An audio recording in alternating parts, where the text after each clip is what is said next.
आप देख रहे हैं स्वराज टुडे न्यूज, हर खबर पर हमारी नजर। नमः शिवाय। योग रहस्य के इस चैनल में आप सभी का स्वागत है।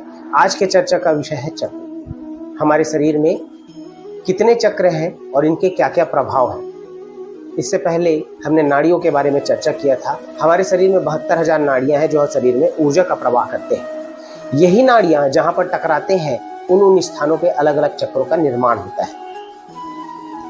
जिन स्थानों पे ये टकराते हैं उन टक्कर के केंद्र में चक्र स्थित होते हैं जो हमारे जीवन में सकारात्मक और नकारात्मक प्रभाव देते हैं।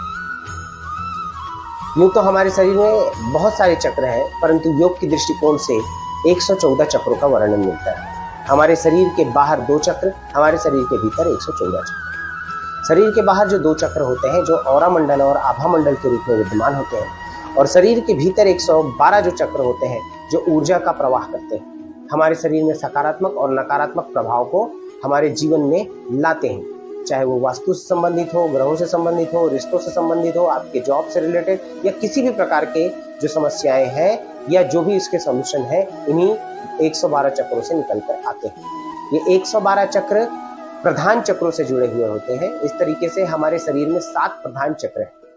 ये 112 चक्र जिन स्थानों पे आके टकराते हैं या जहां पर ऊर्जा संचय करते हैं, उन्हीं स्थानों को प्रधान चक्र कहा जाता है। और हमारे शरीर में 7 प्रधान चक्र हैं जो कि रीढ़ की हड्डी के अंतिम छोर से लेके सिर के ऊपर तक स्थित है। रीढ़ की हड्डी के अंतिम छोर पे ब्रह्म ग्रंथि होती है। यहाँ से ईड़ा, पिंगला और सुषुम्ना तीनों नाड़ी का सृजन होता है और इसी सृजन के स्थान पे मूलाधार चक्र होता है। लाल रंग का 4 पंखुड़ियों वाला यह चक्र पृथ्वी तत्व का प्रतीक है।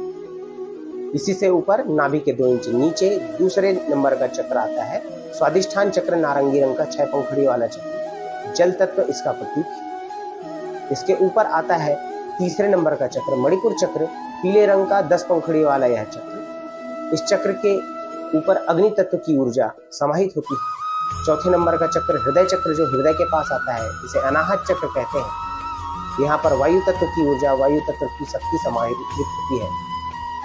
5वें नंबर का चक्र है आपका विशुद्धि चक्र। यह 16 पंखुड़ियों वाला आसमानी रंग का चक्र होता है। यहाँ पर आकाश तत्व की ऊर्जा, आकाश तत्व की शक्ति संचित होती है। 6वें नंबर का चक्र है आज्ञा चक्र जो आपके दोनों भावों के बीच मिलता है। गहरे नीले रंग का यह चक्र है। यह प्रधान चक्रों का अधिपति होता है। और इसके ऊपर 7वें नंबर का चक्र सहस्त्रार्ध चक्र, जहाँ शिव शक्ति की ऊर्जा विद्यमान होती है, जो कि जामुनी रंग का 1000 पंखुड़ियों का होता है। इस तरीके से रीढ़ की हड्डी के अंतिम छोर से लेकर ऊपर तक 7 प्रधान चक्र हैं। यही प्रधान चक्र जब सुप्त अवस्था में, सोई अवस्था में होते हैं, तो इनकी ऊर्जा हमारे जीवन में सकारात्मक और नकारात्मक प्रभाव डालते हैं। सोई अवस्था में हमारे जीवन में नकारात्मक प्रभाव और जागृत अवस्था में हमारे जीवन में सकारात्मक प्रभाव पड़ता है। यह चक्र कुंडलिनी ऊर्जा के रूप में हमारे शरीर में संचित होते हैं, जिसकी ऊर्जा और शक्ति हमारे जीवन में लगातार प्रभाव डालती है। इन्हीं 7 चक्रों को खोलने से हमारे जीवन में, इन्हीं 4 चक्रों के ब्लॉकेजेस को दूर करने से हमारे जीवन में सकारात्मक ऊर्जा प्रवाहित होने लग जाती है। जो भी आपको समस्या आपके जीवन में ज्ञात है और जो अज्ञात है, उन सारी समस्याओं को ये 7 चक्र के द्वारा ठीक किया जा सकता है। आगे की वीडियोस में इन्हीं 7 चक्रों के ब्लॉकेजेस को कैसे दूर किया जाए, कौन कौन से चक्रों के क्या क्या महत्व है और क्या क्या प्रकार है और प्रभाव है, इन्हीं सब चीजों पे चर्चा करेंगे। इस वीडियो में इतना ही। आगे की वीडियो के लिए बने रहें। नमस्कार।